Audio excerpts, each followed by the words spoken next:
So this might be a good place because behind me, look at this, those Valentine's things. Do you see two hearts and whatnot? Um, so what I was thinking is to shoot this video to remind all of you that when you are dating, especially if you're dating after divorce, this part is so important. So listen carefully, my friends, because I did some research too. So when you start dating somebody, say you both like each other, and then after some time you figure that some things are not working out or whatever that may be.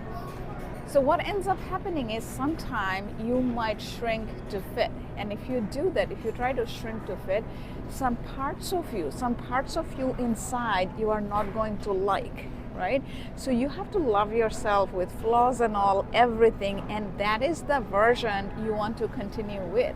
So what happens is when you start to shrink to fit the situation, then that is going to come out in the relationship. So what ends up happening is the other person will feel it, plus you are going to also see it. What ends up happening is, because it's the outer reality is always the inner reflection, right?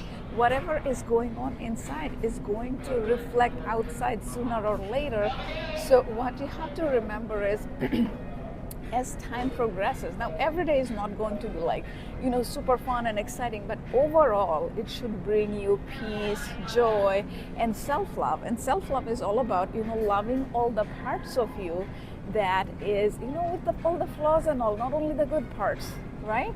So because when you shrink, the parts that you shrink inside, not physically but emotionally, that kind of brings you resentment, and those resentment is going to be reflected on the other person.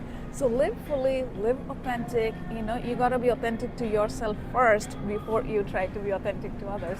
So this is something that is really, really important point that I have been researching. So I thought I'm going to share it with you guys, especially if you're dating after divorce. Also, there is a 3-date rule that I created a blog on my website. Go read that. And if you have any input and comment and feedback about that, please do share it here. Okay, bye.